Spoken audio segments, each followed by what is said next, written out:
Good evening. My name is Rabbi Jeffrey Sachs. I'm the Director of Research here at the Agnon House in Jerusalem. A number of weeks ago, I turned to my friend and colleague, Mariana Maximayak, who directs the Agnon Literary Center in Buchach, which is a very important institution in the city in which Agnon was born, with the idea that we would have a conversation about our mutual work, our mutual love of Hebrew literature's only Nobel laureate, the challenges of running the different cultural institutions in these two cities that unite lovers of Agnon, the little town in today's Ukraine, and of course, Jerusalem, the room in which I'm virtually sitting in front of this virtual background of Agnon's library. And we were aware, of course, at that time that there was a lot of tension in the area and Mr. Putin was making all types of threats, but we could not have imagined, even just a few weeks ago, that tonight on the planned date, the world and Ukraine would be in the very unfortunate and distressing situation that it is in. Unfortunately, Mariana is not able to join us. She has been in Buchach. At the moment, she's had to move her locations. We've been asked not to say more, but she is unable to join us. There's a small chance maybe she'll be able to call in from wherever she is, but we're not counting on it. And we do promise that in more peaceful times, we are going to reschedule that originally planned conversation where we're going to talk about a lot more pleasant things than I fear we're going to have to turn our attention to tonight. But in place of Mariana, we have two very special guests, and I appreciate their filling in at the last minute. They have just as interesting insights into the situation, but fortunately, for them, although I'm sure that it is the source of their own distress, they are both safely in the United States at the moment.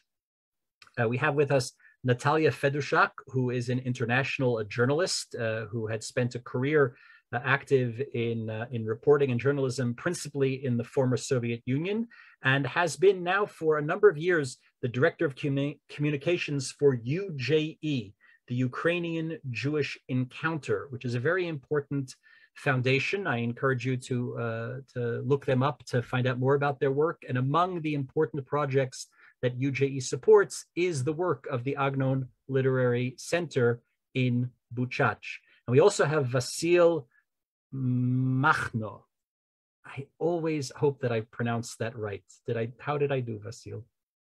Machnoi. You're muted. Vasil is a Ukrainian poet, playwright, essayist, and translator who has been living most recently in New York. He is a native of Chortkiv, which for lovers of Agnon is very important because it's a town very, very close to Buchach and was the seat of an important Hasidic group of which Agnon's father, Shalom Mordechai Chachkis, was a Hasid of the Chortkover Rebbe. So that is your, as we say in Yiddish, that's your yichus, that's your pedigree for us, that you come from Chortkov. But of course, your insights to the state of literature in the world and of Ukrainian literature is important to us tonight.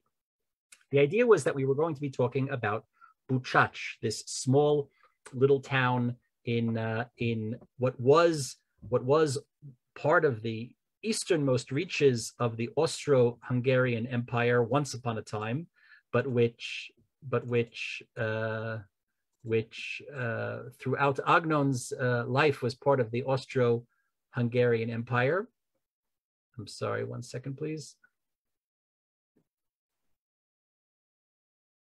Here we go. Запрошуємо вас до Бучача, міста, в якому народився, та про яке безліч разів. I apologize for the technical challenge. Buchach today is, of course, in Western Ukraine. If there's any small educational benefit to the tragedy that's happening now, is that perhaps those of us in the United States and elsewhere will become more familiar with the phenomenal country of Ukraine. I had the pleasure of visiting Ukraine on a trip together with the Agnon House. I see some familiar names with us on the Zoom. You were with me. Here's Buchach. Just to get a sense, first of all, it's important to know Ukraine is a very, very, very large country. And when all of these tensions began, well, we thought, these are things that are happening in the east near these, what they call the separatist regions in the east, in Donetsk and Luhansk, which are 1,200 kilometers away from Buchach. It's the distance between New York and Kansas City. But nevertheless, this week we saw bombings and Russian tanks in all different stretches of the country. Buchach is here. It's about 150 kilometers southeast of Lviv, as the Ukrainians call it, or Lvov, as Jews of old called it, or Lemberg, as Agnon sometimes refers to it in its German name. Before we get into our conversation, we wanted to share with you a short film. It's about 6 minutes long, that was produced by our friends at the Agnon Literary Center, which is just the most charming tour of the atmosphere of Buchach.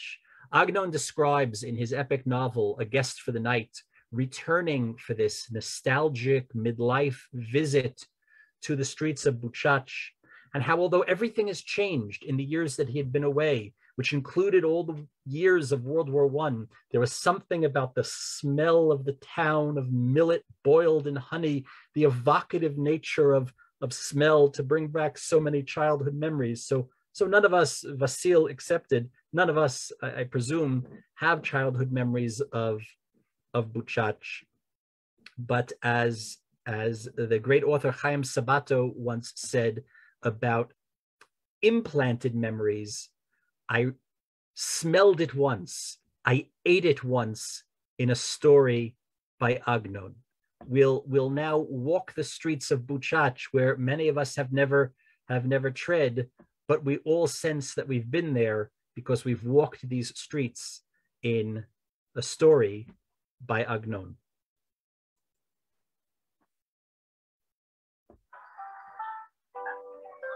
Запрошуємо вас до Бучача, міста, в якому народився, та про яке безліч разів писав Нобелівський лауреат з літератури Шмуель Йосиф Агнон. Перед вами двір в одному із будинків на вулиці Агнона, в якому народився та певний час мешкав письменник.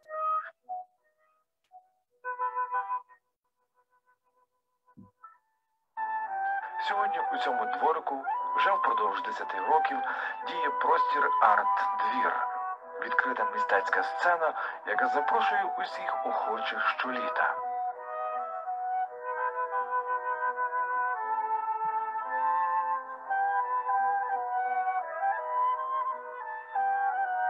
Будинки, які перед вами, автентичні. Вони збереглися з часів Другої світової війни і сьогодні є частиною довоєнної архітектури Бучача.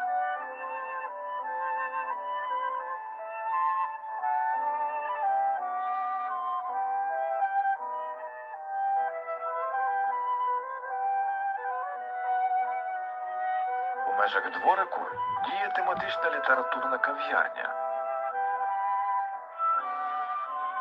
На вулиці можна побачити меморіальну дошку на будинку, в якому свого часу мешкав Агнон, а також бюст письменнику, який було відкрито у 2016 році. Пропонуємо вам прогулянку Бучачем, тими місцями, про які писав у своєму романі «Гість на одну ніч» Шмуель Йосиф Агнон. Ось перед вами Королівське джерело. Місце, де свого часу зупинявся напитися води король Ян III Собеський. А ось Бучацький замок, про який Агнон писав у романі. Місяць освітлює все. Сніг, руїни замку, а також каміння довкола руїн, укритих снігом. Я прислухаюся до своїх кроків та до булькотіння джерела попід пагорбом. Це той пагорб, до якого я часто ходив зі своїм батьком. Най буде благословенно його пам'ять, щоб попити з нього води влітку напередодні шабату. Джерело, як завжди, булькотіло.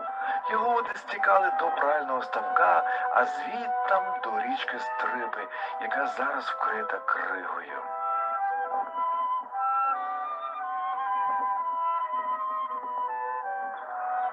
Ми мандруємо Бучачем далі і потрапляємо на старий єврейський цвинтар. Це один з найдавніших та найбільших цвинтарів у Галичині, перші могили якого датуються другою половиною 16 століття. У романі «Гість на одну ніч» Агнон так описує це місце. Наш цвинтар спускається схилом і піднімається схилом. Він повен могил, що, скупчившись, тісняться і штовхають одна одну. Я іду між могилами і ні про що не думаю, але двоє представників мого серця, мої очі, вони дивляться і бачать. Очі керовані серцем, а серце кероване тим, хто прирікає на смерть і дарує життя. Він дозволяє нам замислитися над живими, а іноді над тими, хто вже помер. Поодаль від решти мерців старого цвинтаря видніється мішкан цадика. Дах мішкану знесли, а його стіни похилилися і ось-ось упадуть. Через 2-3 покоління від цього мавзолею не залишиться жодного сліду. Прийдешні покоління не знатимуть, що тут похований великий цадик. А він також забуде, що колись обіймав посаду рабина у цьому місті. Річка Стрипа, про яку часто згадує Агнон у своїх текстах, розділяє Бучач на дві половини, кожна з яких становить частину старого міста. Письменник часто писав про міст над Стрипою, про ліси довкола Бучача, про красу цього містечка, його мешканців, вулиця, архітектуру та особливу атмосферу.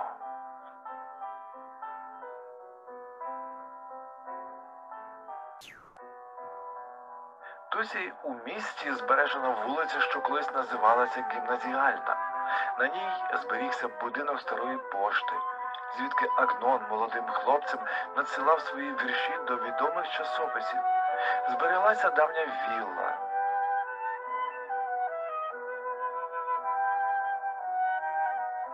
Збереглася гімназія, де навчалася ціла низка відомих вихідців з Бучача.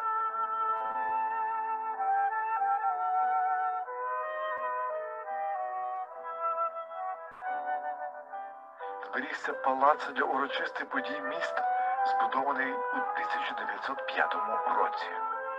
Агнон писав про Бучач. Змінився кожен клаптик землі, навіть проміжки між будинками. Усе стало не таким, яким бачилося мені, коли я був малим. Не таким, як привиділося мені у вісні перед приїздом. Та аромат шибуча іще не повністю вивітрився. Аромат звареного в медові пшона, який ніколи не полишає це містечко з дня юдейської Пасхи і аж до листопада місяця, коли випадає сніг і ховає під собою все.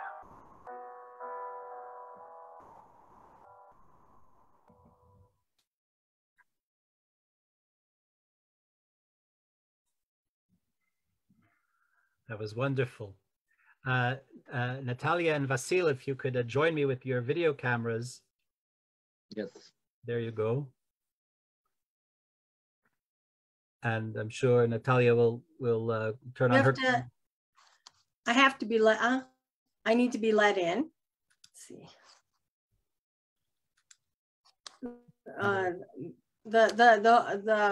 The technical person needs to let me in. Tal, can you help Natalia get her computer back on? Yes, yes. While we're taking care of that, I would just say that of course, we're not politicians and we're not diplomats. We're Anshe Sefer, as we say in Hebrew. We're people of the book and people of the books and of the bookshelves and of literature. We're the types of people, the three of us, who use language and literature as lenses to think about history and memory. So I'd like to think together with you about some of those things, some of the things we saw about Buchach, some of the things in our common work together, to help us think through what's going on the ground this week in Ukraine. But before we get into that, maybe the two of you, both of whom are thankfully safely in the United States at the moment, but of course, our hearts are with you, as they are with everyone today in Ukraine, particularly because you have, both of you, close friends and family that are, frankly, in harm's way.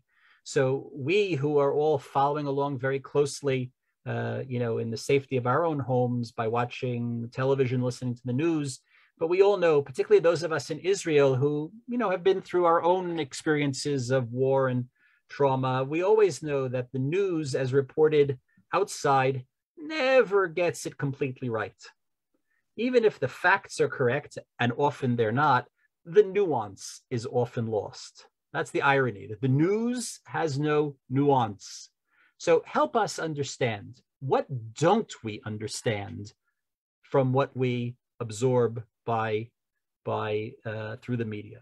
What's missing between the lines that it's important for us to all know? Vasil, why don't we begin with you?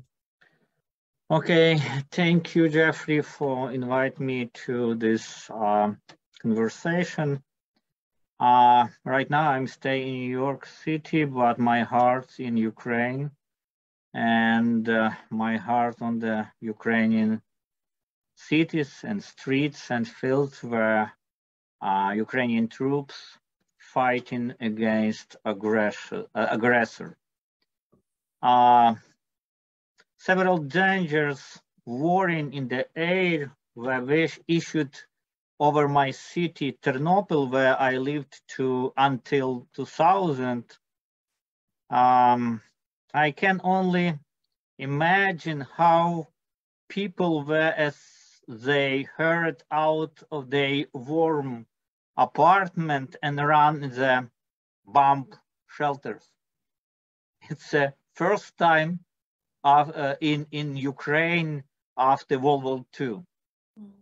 It's a shock for many people and for many residents of Ukraine. On the radar, not to the bomb shelter, but to the basement on their high-rise building.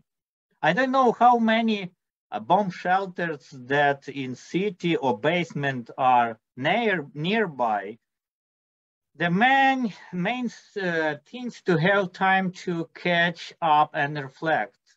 I imagine that about my 77-year-old mother with knee problems. She has been walking with a stick for same time, learning on the both hand. How could she, I thought, make it to the first floor? And what kind of time is it in her old age? She has a high basement where residents keep their food or supplies. A few years ago, while in Ukraine, I heard a conversation between two girls playing on the yard. They were no more than 10 or 12 years old. This was after Maidan, but Ukraine's military confrontation with DNR, LNR continued. Ukrainian soldiers were killed, civilians were killed, and was constantly reported on television and radio. So one of these girls at the point addressed it to us asking, do you know that we are children of war? I was impressed. but this childish adulthood that I could not control myself from the excitement and this from the childlike awareness of the new Ukrainian reality. That right now we have new Ukrainian reality. We have very strong, a very dangerous enemy. It's like Russian Federation and Putin's regime. You know that history, a long history from Eastern Europe, that about three brotherhood people, the nations, Ukrainian, Russian, and Belarusian, and we have Kievan Rus, etc., etc. But right now we have very strange in a hard time against not only Ukraine, it's a to whole world, because Russia has nuclear weapon. Russia has very aggressive imperial policy around former Soviet Republic, and then we right now on the first line on this struggle. I think that every time I thinking about Europe and about Western world, sanction is very good. Yes, of course, on the long time, but Ukrainian soldiers and Ukrainian people killed right now. In USA and especially in New York, we making something from this that many people sign petition. Many people are going to Times Square and say slogan against Russia and Russian imperials. That's for me. I read some essays about war and the poem. That poem just published in Los Angeles. Well, we're gonna, Vasil, yes. I want to come back to that poem that you just published momentarily. Yeah. But let me go now to Natalia for your perspective to help us understand what we're missing between the lines of this situation. What would be important for us to understand more deeply? Well, I have to agree with a lot of what Vasily said. I have an 86-year-old father-in-law who lived through the Nazis, the Soviets, now the Russians.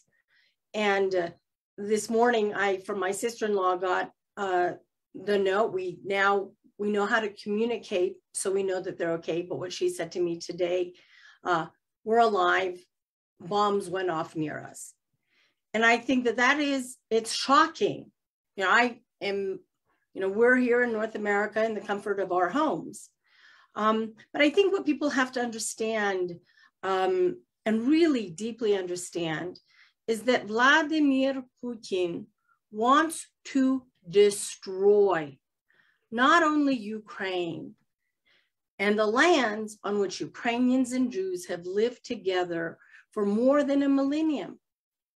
They've shared this land. And yes, there have been horrible periods in the history of these two peoples, but they've shared this land. But he wants to destroy not only that, but he wants to destroy the international order as we know it. And this means the life that every single person who is watching us today, no matter where they live, this is what he wants to destroy. He is filled with fury, the breakup of the former Soviet Union. And people should understand that if, and we pray that this will not happen, but if Ukraine should fall, he will not stop there. And, there's a disconnect. Yesterday, I had gone to the store and driving home, and you see a young couple, kissing each other and hugging each other on the street. but that too will be destroyed. This is what he wants to do. And so I think for the world, this needs to be a wake-up call for every single person, that he does not want you to have the life that you have today. And so Ukraine today is on the front lines for the fight of liberal democracy. And we should support that in any way that we possibly can. You referred to the long history of Jews and Ukrainians living in those borders that are threatened today. And, you were very candid that it's a complicated history. Yes. And facing that history is part of our mutual work together. I should mention, what maybe shouldn't be taken for granted, and which some of our viewers may not understand. Your work at the Ukrainian Jewish Experience and Vasil's work engaged in themes which are so central to Jewish literature, so that nobody should make a mistake. Neither of you are Jewish, and you come to this kind of work and interest and passion from very interesting places. So, the historic, it would be humorous if we would have the room, the space, the soul space right now to allow any humor in. But it would be humorous. In a different world, it would be political satire that Putin would be invading Ukraine under the banner of trying to root out Nazism, of all things, when the popularly elected president of Ukraine is outside of the state of Israel, the only head of state in the world who is a Jew, and a rather proud Jew, and himself an avowed descendant of Holocaust survivors. So the whole thing is just, if it's not ridiculous, it's so absurd. But I'm curious to both of you, your work with the Agnon Center in Buchach, your work and involvement in things related to Jewish culture and Hebrew culture. If you could speak a word about those things and how it resonates in light of, well, current events. While we're with you, Natalia, we might as well continue with you, and then we'll go back to Vasil. Right. So we, one of the projects that UJE has supported is the Agnon Literary Center, and this year we had, they have a writer's residence, and this year was the third year of that residence because of COVID. Part of it was done online, and then writers, the 3 authors that participated this year, did come to Buchach for a short period of time. And one of these writers include Boris Kersonsky, who himself is Jewish. He lost family in the Holocaust. He is from Odessa. And these essays have been published, and we've been compiling. I should mention that we've posted in the links here, and I'll post it again now.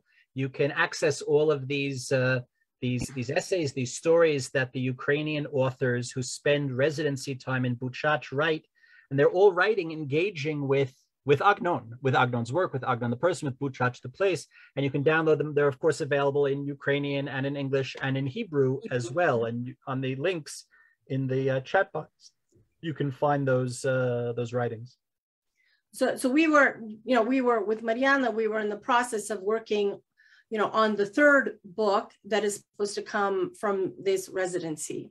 Also, UJE has, for the last 2 years, we've had Encounter, the Ukrainian Jewish Literary Prize, which is an award for books published in Ukraine. Priority goes to Ukrainian language original books, that in some way explore the Ukrainian Jewish experience to a greater or lesser degree.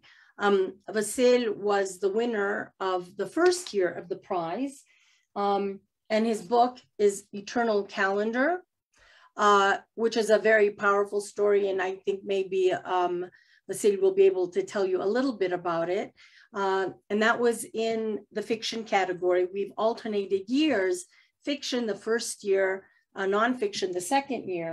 The winner of last year's prize is Yohanan Petrovsky Stern, The Anti-Imperial Choice, The Making of the Ukrainian Jew. And this was the Ukrainian language translation of his work. And this is available in the English language. And we're hoping that Vasily's book will eventually come out in English as well. And we announced the prize, the competition for this year. We'll see how it goes. But, this is sort of to talk about, this deep interaction of Ukrainians and Jews. This is this is what organization was created for. I have to say that one of our sister organizations, Israeli Friends of Ukraine, has been very active in Israel. For those who do not know, yesterday in Tel Aviv, there was a very large demonstration. Up to 20,000 people came out in support of Ukraine. And so when, organizations like ours, yes, we're a charitable nonprofit organization, Canadian, the fact of the matter is that, it is heartening that, and yes, one can say at the background of the difficult periods in Ukrainian-Jewish relations, that Israelis and Jews today are coming out and voicing their support for Ukraine and this fight for democracy. It's a very important symbol. It's very important to show Ukrainians that they are not alone in this struggle. And there are, I'm not, and Ukraine needs help, and it needs the help beyond just the words and beyond sanctions. And from a personal point of view, it needs weapons to be able to continue this fight. We in Israel certainly know what that means to feel that you shouldn't feel alone in times like these. But if we can switch, Vasil, if we can switch back to you for a second, to speak for a moment about what this, what your work as an author, as a poet, as a playwright, as an essayist, as a writer, and the opportunity that you've had to encounter, the writings of Agnon and the Jewish themes, which have made their way into your own work. I've read some of your work in translation, and I'm curious, how those influences play themselves out inside the heart and mind of a creative writer. Thank you, Jeffrey. I wanted to say the small addition about war, and then I will be speaking about my literary own work, that when February 24th, its day came, when Russia and completely false propaganda slogan about genocide of the Russian-speaking population, the mythical struggle against fascism and nationalism, repeating as a mantra the idea of ordinary people decide to find the explanation for its citizen and the world community on unjustified aggression and justification of the attack on Ukraine. And that morning in February 24th, I think that not only Ukraine did find itself face to face with the new reality, but the whole world woke up in the age a new reality. Okay, and then about my literary work. Yes, I was born in Chortkiv, it's a small city, Galician small city located nearby Bucha, probably 30 kilometers. And I familiar with this part of Ukraine. I know many stories about Ukrainians and Jewish, about relationship between two nations. Because my grandfather and grandmother told me many stories about it. Then, when I wrote the prose, first some kind of short stories. I wrote a couple stories about Chortkiev, where I included in the text a relationship between Ukrainians and Jewish. And then when in my mind, when I had idea about the Eternal Calendar, it's a large novel on 640 something pages that period during 400 years from 1666 to present day. Yes, of course, I thinking about that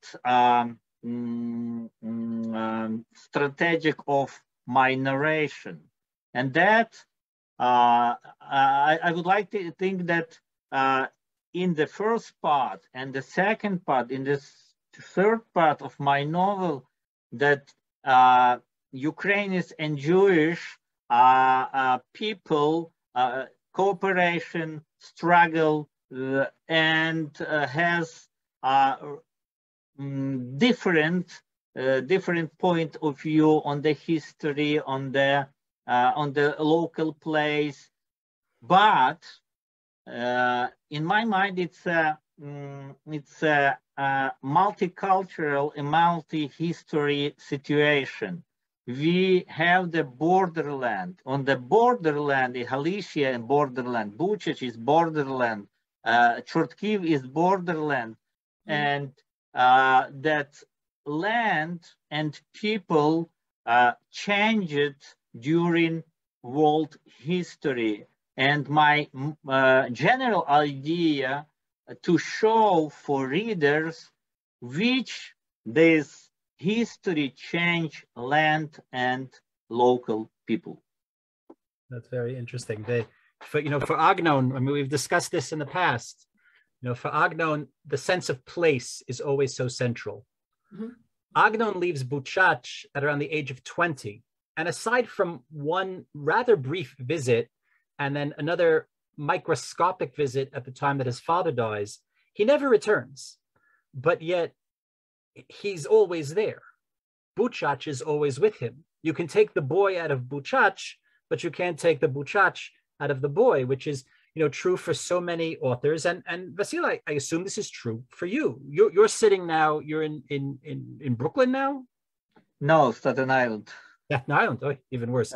You're in New York now. Yes. But Ukraine is ever with you.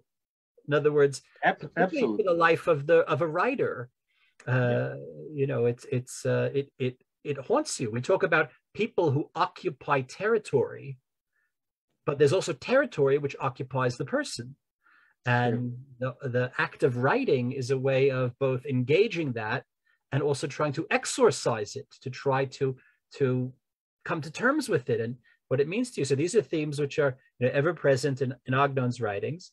For Agnon, it was also Jerusalem, and he's always torn, kind of vacillating between these poles of Jerusalem and Buchach, the old world and what for him was the new world, and you can't rid yourself of these things. If he had tried to write a story that wasn't rooted in place, he would have been completely lost. He wouldn't have known how to put pencil to paper, and that's true for so many great authors. Before I come back to this question of maybe the writer abroad or the writer in exile, you published today, I posted it in the comments link in the Los Angeles Review of Books. There were 3 poems by Ukrainian poets in translation to English. And I'd like you to read for us the poem in English, if you would. Or actually, if you would just read the first few lines in Ukrainian, so we can hear it. It deserves, of course, to be spoken in its native language. If you could help us understand that, to hear it in the first few lines in Ukrainian, and then to lead us through the translation, because it is a poem. It is a poem called War, but it's a poem that's actually quite full of very specific cultural Ukrainian references, which may be lost on the American or the Israeli readers. So you'll help us through this. We'll look at it on the screen, and then we'll get a better sense of who the poet is and what he's doing. Okay, I would like to read this poem in Ukrainian, first in Ukrainian, because it's a short poem, it's not very long, and then in English. Війна. Господи, як там в Тичини, і Білий, і Блок, і Єсенін, як вони нас оточили, з усіх чотирьох обсіли. Дай же нам сили і міці, тривожну валізку і хліб, брешуть же їхні лисиці, що в нас ні щитів, ні століть. Кудись же веде нас Ігор, Задон, зі своїм полком, сьогодні з лютневим снігом і завтра з черленим щитом, а тьма їхня стмуть таракані, а їхні мокша і чудь стріляють по нашому стані, по наших позиціях б'ють. То що там у слові о полку? І що там ще те й жде? Ви, скачучи босим вовком, гублячи слину вражди, дійшли до річок і кордонів, до серця мого в кулаці. Щорніли ваші ікони, не відбілите і в молоці. Господи, як там в Тичини? Про Київ, Месію, про край. Чому ми ці вірші не вчили? Стікай, моє серце, стікай. And English translation by Olena Jennings, War. Lord, the way Ticina writes, and Biely, and Blok, and Yeseni, the way they surrounded us on all four sides, give strength and power, hostility packed, suitcase and bread, naturalization sly foxes lie, that we have neither shells nor centuries. Igor leads us somewhere over the dawn with the regiments, today with the February snow, and tomorrow with bloody shell. And they dark forces come from Tmutarakan and Mokshas and shoot at our location, hit at the position we take. So what is there in the tale of Igor campaign? And what is there in Ancient Sound? You jumping barefoot as a wolf, spreading the spit of the devil. Reached the river and borders, reached my clenched heart. Your blackened icons can't even be cleansed with milk.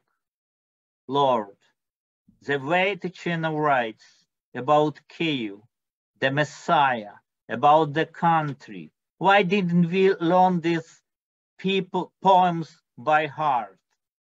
Bleed my heart, bleed. Bleed my heart, bleed. So help us understand, who is Ticina? Ticina is the great Ukrainian poet, and he was born in 1891. He wrote poem about Russia in 1919, where Ukrainian revolution was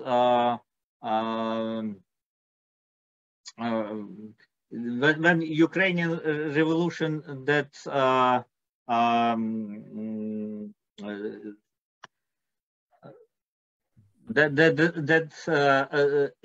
Russian then Bolshevik invasion that destroy Ukrainian revolution and destroy a new Ukrainian state, Українська Народна Республика, in the Ukrainian People Republic, and that was his reaction for the Russian, not for the Russian culture, not for the Russian people, that a reaction for against Russian imperialism. And in this my poem, I link it to Tchetchenas between the same situation we have in the 21st century again. I want to come back as we're beginning to wrap up. If anyone has any comments or questions, you can feel free to post them in the chat, and we'll try to relate to as many as we can. But before we get to that, you know, there's a kind of notion, I guess each people, each culture naturally tends to think that their own experiences are unique. And I guess that's true, that each culture is unique. Each faith is unique. Each people is unique. And even as the commonality of human experiences overlap and bump up against each other, and we recognize ourselves and our own experiences in those of another, nevertheless, there's a certain amount of natural chauvinism that makes each people think that, well, they're the only ones who have experienced this, that, or the other thing. So when, you know, the Jewish people talk about the concept such as diaspora, we have a very, very specific context in mind. Agnon spoke in receiving the Nobel Prize, mitoch catastrophe historit, because of the historical catastrophe that Titus of Rome destroyed Jerusalem in the year 70. And the Jewish people were banished and sent out into the exile. Noladati ani b'achat ma'arei hagola. I was born in one of the cities of the exile, but I always imagined myself, he said, as if I were born in Jerusalem. So the idea of Jewish exile and the longing to return and the meaning of place and Jerusalem as a center of gravity, no matter which of the four corners of the earth Jewish communities were dispersed unto, you know, we have to admit that there are other nations that exist in their own sense of diaspora or exile, or simply being removed from a cultural homeland, whether or not they ever have an aspiration or pray to return to it. But for an author, for a poet, for someone for whom language and place are so interconnected, to do that sitting in Staten Island, of all places, what does that mean to you? What does that mean to be a Ukrainian author outside of Ukraine? To know that the audience to whom you are writing are either far away or are like you, even though, of course, many people will read you in translation, but your primary audience, readers of Ukrainian, are either far away, back in the old country, the Altaheim, as we say in Yiddish, the old home, or are like you, similarly in some kind of state of ongoing engagement with being disconnected. Okay, it's a very interesting question, and I many times asking myself about that, and I wrote about this in my essays. You know, we live in 21st century, and many people moving around the world, and writers as well. Yes, my primary readers in Ukraine, and my books probably every year is published in Ukraine. It's and every time and every year I went Ukraine 2 or 3 times by the year. And I have conversation, I have reading, I have meeting with publishers, and I think it's a normal in contemporary world. Yes, that I catch my native language. I write in Ukrainian, and I must waiting for translation for my poems or prose. Yes, it's a now I think that 4 languages is very important on the literary scene. It's English, German, French, and Spanish. And that many writers waiting for translation because that situation on the world literary scene that American on English or French publishing house is a playing important role on that hierarchy of literature of writers. Yes, I think that language linked me to my home in Ukraine, to my land, and to my people. It's very important. I think that about Agnon, he was born in diaspora, right? And he back to Jerusalem, but he used Hebrew, and the Hebrew spread his ideas and his creative work around the world where Jewish people lived. It's a yes, it's a hard question between what can I do in the Staten Island? Why I'm not lived in Ukraine? In contemporary world, it's a normal question because I know that one of the Israeli writer, Ruby Namdar, lives also in New York and write in Hebrew. Yes, that in my soul, that struggle between my immigration in my homeland, it's everyday fighting. Well, you and I and the Ukrainian author Andrei Kurkov, who writes in Russian and is translated into Ukrainian, we had a conversation last year where we talked about some of these things. And one of the other interesting parallels, of course, is authors that are writing in languages that have undergone to one degree or another a reawakening.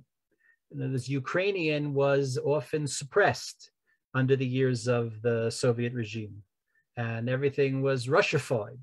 And the fact that Ukrainian returned, although Ukrainian was never a language that had been pushed completely to the corner, perhaps in ways that Hebrew had. The idea that you had a resurgence of Ukraine as a national language, and the intersection of language and literature and culture and nationalism are very interesting stories, and the way they played out for Hebrew, for Israelis in the earlier part of the 20th century, and Ukrainian in the later part of the 20th century. Well, there's much more to be said about that, and I hope we'll be able to come back to that one day. In the chat, someone asked how they can make donations both to the Agnon House in Jerusalem, and we posted a link, as well as to the Agnon Center in Buchach. I'm not sure the answer to that. Natalia, can you help us with that? Somebody wanted to speak. I think if you make I will have to check for the literary center, and I can ask you perhaps to try to put it up. And we should also, normally we do solicit donations to help support our work, which we bring to you for free. But tonight we would, of course, ask that if people are able to support, we won't specify, but there are many charitable humanitarian organizations, both to support the Ukrainian people at large and the Jewish communities in Ukraine. And you all know the different agencies that are involved in doing that good work, and we encourage you to support them generously.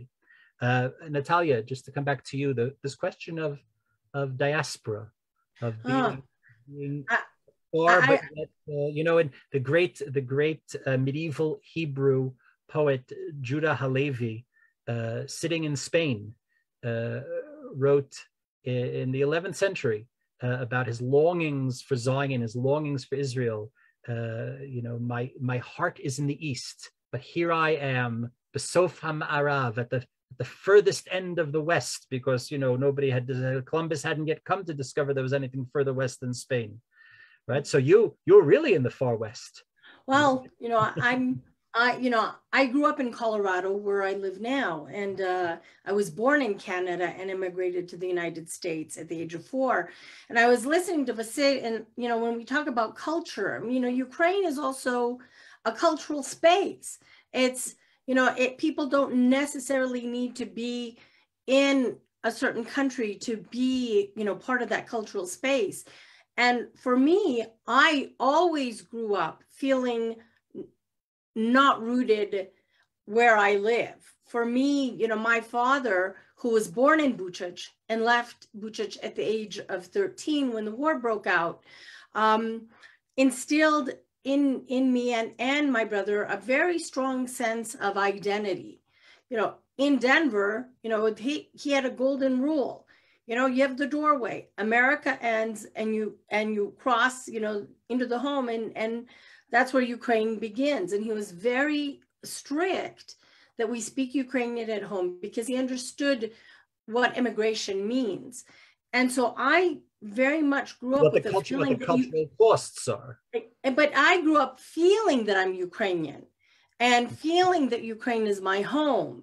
And there's, you know, and as we even speak, I feel that, you know, I should be in Ukraine and I should be doing everything possible from there. Although, you know, there's other work that needs to be done to bring Ukraine's message to the world as well. You know, so it's, you know, I've always had this sense of longing. But again, Ukraine is a cultural space.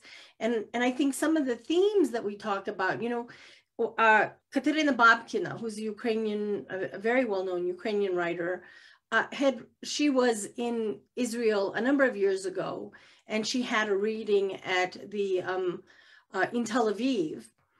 And after that reading, Israelis came up to her and said, how could you, I mean, you really understand what we feel. And these poems were about war. And she says, well, these poems aren't about you and Israel. They're about us. And at that time, it was happening in the Donbass. So well, that's the greatness. Great literature is it's both particularistic, right? It's about Ukraine, or it's about Israel, but it's about humanity. That's right. And people will find meaning cross culturally. That's right. As we have tonight. I just wanted to mention, you know, we've posted links in the chat, both to the UJE's page, to the Agnon Literary Center's page, where people can download the writings in English and Hebrew and Ukrainian of the authors who have done literary residency in Buchach and have engaged with, you know, that culture, which, you know, is so meaningful to us at Beit Agnon. And we have also posted, in the hope that we'll be able, God and war and Corona willing, that we'll be able to travel together this summer. Agnon House very often makes traveling seminar trips to Ukraine. I'm anxious to get back to see it again, but on the assumption that we might not be making it to Buchach this summer, we are planning a trip to Prague, Vienna, and Budapest in July. If you'd like to join us, there's still a few spots left. That is a tour which is conducted in English. Also, our friends at Toby Press, publisher of Agnon's writings in English, are offering a 15% discount code on the entire Agnon library in English at the link available in the chat, using the code SYA, I guess for Shai Agnon, 15% off on the Toby Press Agnon library from the Koren publishers. Before we end, I thank you both. Our thoughts are with you and your families. I know this is a very, very distressing time, but we thank you for sharing your very passionate thoughts with us, and both to help us grow and learn and understand better. And also, you know, of course, this kind of conversation always helps everybody understand a situation that's far away, but ultimately it helps us understand ourselves. I turned last night to some of Agnon's writings about war, in the thought that it would be appropriate to read something. But I'm sorry to say that each passage that I found was more and more disheartening. I didn't have the courage to read it. I didn't have the desire to further depress us all. People that want can go and find those quotes on their own, but that's the nature of writing about war. Agnon's writings about war tend to depict the First World War. Agnon spent the years of the First World War in Germany, and he depicts them almost entirely from the perspective of the home front, of what war meant there. There are, of course, depictions of events that happen back here in the land of Israel, both before and during the War of Independence. And of course, there are here and there depictions of the Second World War, which Agnon spent again in Jerusalem at something of a remove from most of the action. But in his two novels, In Mr. Lublin's Store and To This Day, in Hebrew as Ad Hena, he depicts the realities of the home front life in Germany during the war, and it really is quite it's heartbreaking, because from the home front you see the effects of war. You see sometimes the long-lasting effects of war, not just in the physical destruction, but culturally, spiritually, economically, socially. God willing, all of this trauma will end very quickly in the coming days. But then it doesn't end immediately. And that's a lesson that we learn from great writing about the impact of war. In Agnon's epic novel, Oreach Natal Luna, Guest for the Night, which was published on the eve of World War II. It came out in book form the first week of September 1939. There were other things going on in the world that week, as people with a historical memory may recall. But it describes the visitor, the guest, who's an autobiographical projection of Agnon himself into the story, his only real homecoming visit to his fictionalized town of Shibush, which we of course recognize as Buchach. Some of the quotes in the film that we saw moments ago are taken directly off the pages of that book. But it really depicts, this novel published on the eve of World War II, depicts the ravages of World War I. It's set in 1930, a good number of years after the war, but it shows how long-lasting the effects, how damaging the effects of war are on the life of a small town in Galicia, in Western Ukraine. It depicts the cemetery, which we saw in the film, in those aerial photographs, as a kind of center of gravity, that the midwives in town are out of work because no new life is coming into Buchach. But the gravediggers are working overtime, and the road out to the cemetery is being worn down from overuse. So again, our friends at the Agnon Literary Center produced another very, very, very short film, which is a dramatization of passages from that novel. And I want to end on that. It's rather somber, but yet it still holds out a ray of hope. So we'll screen that short film. It's only a few minutes long, and then we'll sign off and thank you all for your time and attention. Thank you. Thank you.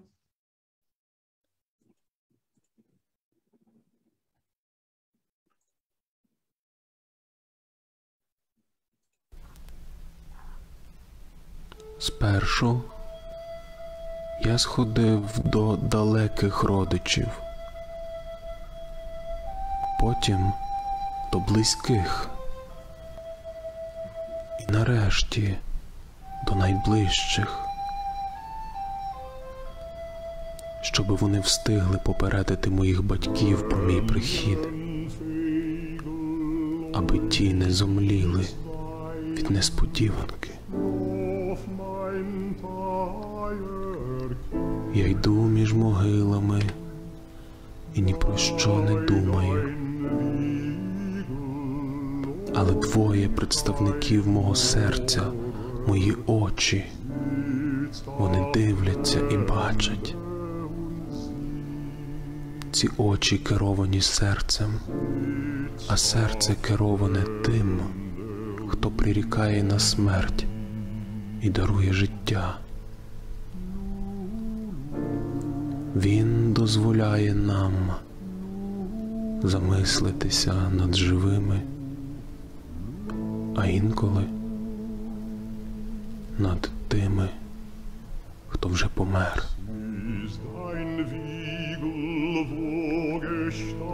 Повертаючись із кладовища, я натрапив на Єругама Фрімена, який сидів прямо на землі, ремонтуючи дорогу. Ви ремонтуєте дорогу від цвинтаря до міста? Чи від міста до цвинтаря? Запитав я. Відірвавшись на мить від роботи, Єругам підняв на мене погляд і нічого не сказав. А слюсар дотримав свого слова і зробив мені ключа. Я взяв того ключа зі словами: «І ще вчора ти був всього-навсього шматком заліза, та слюсар окинув тебе своїм оком і перетворив на дорогоцінну річ». А потім я так само звернувся словами й до себе: «І ще вчора ти був шматком плоті, а тепер, коли перед тобою відкрився Бейт-Мідраш, ти знову став людиною». Поклавши ключа до кишені, я сказав: «Тепер пильнуватиму тебе, щоби ти міг пильнувати мене».